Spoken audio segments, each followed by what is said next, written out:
Kwa hiyo tukaanza kusoma kwa Sheikh Mwinyi, na kuna kijana mwingine pia anaitwa Mshadhili. Mshadhili sasa hivi yuko katika msikiti ule wa Upanga Mshadhili.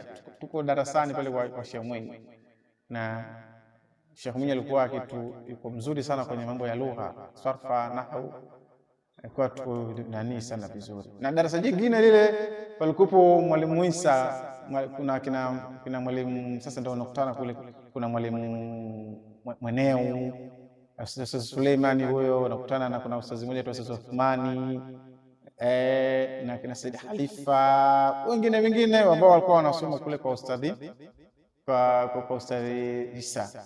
Kwa sisi tulikuwa kwa ustadhi, lakini baada ya kwenda mpaka kuna kiwango tukawa tumefikia, Sheikh sasa anawachukua, sasa tuko darasa moja. Kwa hiyo akachukuliwa darasa la mwalimu Isa na ile darasa la ustadhi Mwinyi kachukuliwa, ikawa tunasoma darasa moja ambako sasa ni kwa Sheikh mwenyewe Muhammad. Kwa sasa tunaanza sasa darasa lile kwa Sheikh Mwinyi, kwa Sheikh Muhammad lenyewe darasa lile. Tukampata sasa Sheikh Muhammad, sisi ni kundi la pili ambalo ametoa nguvu kubwa kwa tunasomeshwa na yule bwana. Tulikuwa tuko ngangari. Nakumbuka darasa letu sisi ambalo kwa ujumla sasa, na kuna baadhi ya vijana wengine walikuwa wakija wakiingizwa katika darasa letu, tulikuwa kama 15.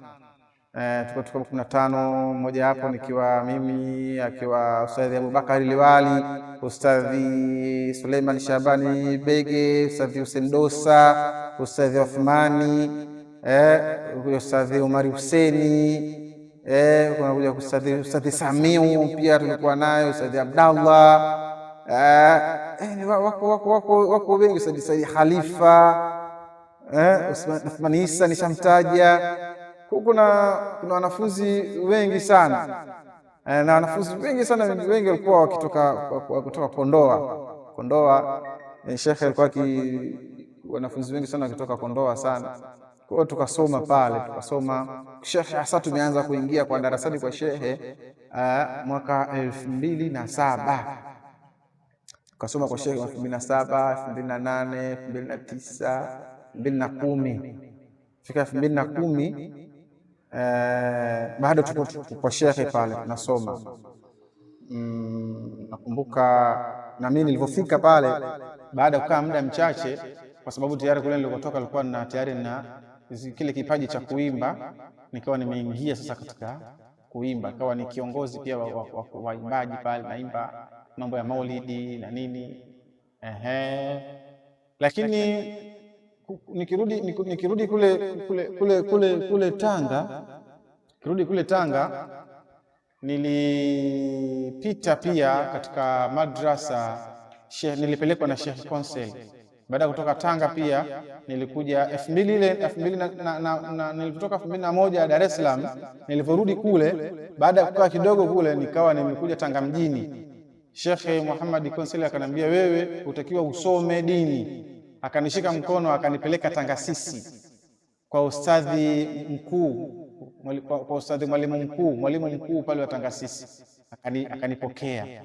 Kunipokea kwa sababu wale ni marafiki wakubwa, Ustadhi Konsel na ustadhi na mwalimu mkuu ni marafiki sana. Nikasoma pale ndio nikakutana na Ustadhi Ahmadi kando walimu wetu, na ustadhi mwingine ni Ustadhi Ali ambaye ndio mwalimu sasa hivi wa pale Magojoni, na kuna maustadhi wengine, kuna Bwago walikuwepo pale, kuna Sinzai maustadhi pale wengi, kwa tunasoma pale. Na ustadhi mkuu akaniita Konsel. Kwa mimi nimekaa pale Tanga Sisi kama mwaka mmoja hivi, nimesoma mwaka mmoja pale Tanga Sisi. Kwa hiyo na mimi pia katika wanafunzi ambao nimepita katika mikono ya mwalimu mkuu, mimi nimeishi Tanga Sisi pale, nimesoma mdogo kabisa. Lakini kabla hii madrasa kubwa hii haijajengwa, ilikuwa ni ile madrasa ambayo ilikuwa inatazama Duga Mwembeni, ile ndogo ile. Mwalimu mkuu bado ana nguvu, anaweka kiti chake pale nje pale, basi muda wote yuko pale, anachojua yeye ni kusomesha tu.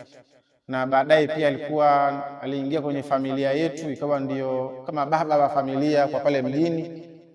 Ndugu zangu, dada zangu kwa wameolewa pale, kwa tukiwa na shida wao mwalimu mkuu ndio mtatuzi wa matatizo yao na ndio mtatuzi wa majambo yao. Kwa hiyo nikakaa pale kwa mwalimu mkuu nikasoma, ndo safari sasa ambayo ndio nimekuja Dar es Salaam.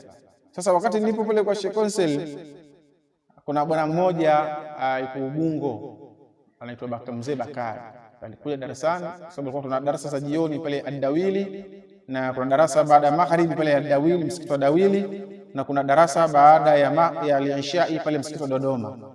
Msikiti wa Dodoma baada al-Ishai, na msikiti wa Ad-Dawili tuna darasa baada ya magharibi, na asubuhi, kuanzia asubuhi mpaka adhuhuri tulikuwa tuko pale msikiti wa Makuti, na pale ndio kwenye madrasa yenyewe.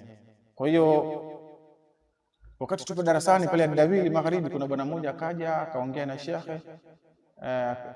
Alipotoka pale shekhe akaniambia, bwana, kuna mtu kaja hapa anahitaji mwalimu Golani Bungo, kwa hiyo nimekuchagua wewe, unaweza. Na nilikuwa siwezi, lakini shekhe mwenyewe kumbe anajua kwamba huyu anaweza. Basi mimi nikakubali, lakini sijui nikifika mimi naenda kufanya nini. Mdogo kabisa, wala sijui maisha yakoje, sijaoa bado. Nikatoka pale nikaenda, kaandaliwa safari maalum. Shekhe akaja, Mzee Bakari akaja akatuchukua, tukaenda pale Ugulani Ubungo. Shekhe akanisomea dua, nikaanza kuwa mwalimu pale, ikawa anasomesha pale. Nikasomesha miaka yangu kama minne kasomesha pale Ubungo, na alikuwa naishi na Mzee Bakari kwa sababu alikuwa bado ni mdogo sana, kwa niliishi naye kama mtoto wake. Yeye mzee kwangu mimi alikuwa ananifanyia wema, na mimi nilikuwa na akhlaki sana kwake. Na wazee wa pale wote pale Ubungo pale Msewe, nakumbuka kipindi kile kuna marehemu mzee Mfaume na marehemu mzee Medi, wazee hawa wote hawa wakiongozwa na kiongozi ambaye bwana mdogo Masudi na bwana Kibwana. Hawa tulikuwa tuko pamoja, kaanzisha darasa pale za kina mama, na wakanipenda watu wa Ubungo, nikaishi nao vizuri alhamdulillah, mpaka ikafikia stage sasa ikawa akili yangu sasa imekomaa katika kuishi na jamii. Lakini wakati huo asubuhi naenda Ilala nasoma, bado naendelea kusoma kila siku nasoma, kila siku naendelea kusoma kwa shekhi. Na ndo aliwaambia, huyu mtawapa mimi kuanzia saa 8 mpaka alfajiri, huyu ni wa kwenu, lakini kuanzia alfajiri mpaka saa 6 huyu ni wa kwangu mimi, katika maisha ambayo mimi nimeishi Ubungo. Ilikuwa naenda kusoma kule bado kama kawaida. Kwa hiyo kawa iko hivyo, lakini baadaye sasa nikatoka Ubungo pale kwa heri, nikawaita vile wazee, nikawaambia bwana, mimi nataka nikapate changamoto nyingine. Ndio nikaenda sasa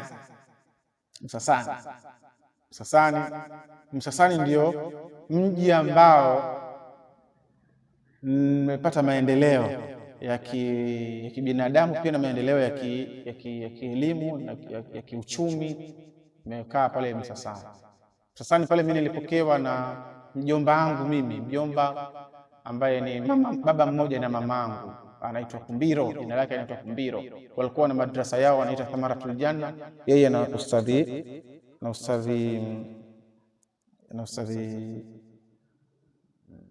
nimsahau Ustadhi Sefu, wakawa wanasomesha pale. Nikaingia kusomesha pale, lakini kwa sababu bado walikuwa hawakuwa tayari, kuna jirani, kuna ustadhi nyingine, madrasa nyingine inaitwa Madrasa Istiqama ya Ustadhi Juma.